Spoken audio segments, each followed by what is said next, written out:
मध्य प्रदेश विधानसभा चुनाव को लेकर जहां एक तरफ कांग्रेस पार्टी ने पहली सूची जारी की है, दूसरी तरफ समाजवादी पार्टी ने अपनी दूसरी लिस्ट कल शाम में जारी कर दी है। इसी सब मुद्दे पर बातचीत के लिए हमारे साथ समाजवादी पार्टी के राष्ट्रीय महासचिव वरिष्ठ नेता प्रोफेसर राम गोपाल यादव मौजूद हैं। सर, दूसरी लिस्ट भी समाजवादी पार्टी की आ गई है और कांग्रेस पार्टी की पहली लिस्ट मध्य प्रदेश को लेकर सब कुछ गठबंधन जो है इंडिया, वो गठबंधन है, लेकिन भारत में भी संघीय व्यवस्था है।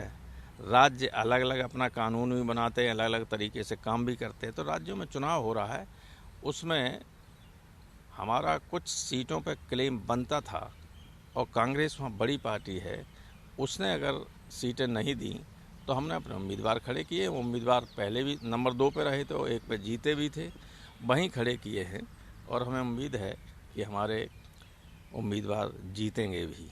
लेकिन इस को लेकर 24 के बारे में किसी तरह कोई कन्फ्यूजन नहीं होना चाहिए। इंडिया का गठबंधन है और रहेगा और हम मिलकर चुनाव लड़ेंगे। सर, मध्य प्रदेश की बात करते हैं तो क्या कुछ सीटों को लेकर बातचीत पूरी तरह से हो गई थी, उसके बावजूद भी कांग्रेस पार्टी ने लिस्ट उतार? असल में वो बातचीत में मैं सम्मिलित नहीं था। हमारे मध्य प्रदेश के लोग सम्मिलित रहे होंगे और लखनऊ से कुछ बात हुई होगी, उसमें कहा था इन्होंने।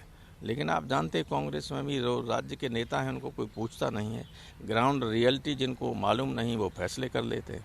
सर, ऐसे में अगर देखें बीजेपी, अगर कांग्रेस की बात करते हैं तो कांग्रेस मध्य प्रदेश में बड़ी पार्टी है, तो समाजवादी पार्टी उत्तर प्रदेश में बड़ी पार्टी है। तो ऐसे में 2024 को लेकर भी कुछ देखा जा, मैंने बताया नहीं कि वो पार्लियामेंट जो है वो पूरे देश में ठीक तरीके से लड़ेगा, कहीं इस तरह की बात नहीं आई। वो इंडिया है सर। लेकिन यूपी कांग्रेस के अध्यक्ष अजय राय वो कह रहे हैं कि हमें जो है वो दिशा निर्देश अखिलेश यादव से लेने की जरूरत नहीं है, हम 80 सीटों पर तैयारी कर रहे हैं। हम कोई कमेंट उन पर करना ही नहीं चाहते हैं। हम तो ये जानते हैं कि 22 का जो विधानसभा चुनाव हुआ था उसमें 80 पार्लियामेंट्री सेगमेंट्स में केवल अमेठी और रायबरेली को छोड़कर 78 पार्लियामेंट्री सेगमेंट में कांग्रेस की जमानत जब्त हो गई थी। It is on record. तो सर, आगे किस तरह से इंडिया गठबंधन की बात करते हैं तो 2024 अभी छोड़िए, वो बाद में विधानसभा के चुनाव हो रहे हैं, क्यों आगे बढ़ रहे हैं?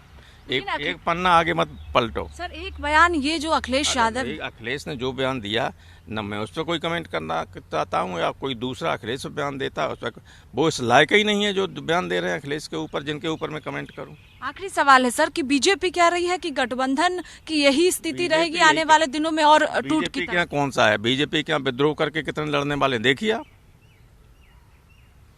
मतलब माना जाए कि गठबंधन अभी मजबूती के साथ 2024 में दिखेगा चुनावी राज्य नहीं लड़ेगा और हराएगा बीजेपी को। बहुत शुक्रिया बातचीत के लिए। कैमरा पर्सन डीके के साथ स्वाति पाठक, भारत समाचार, दिल्ली।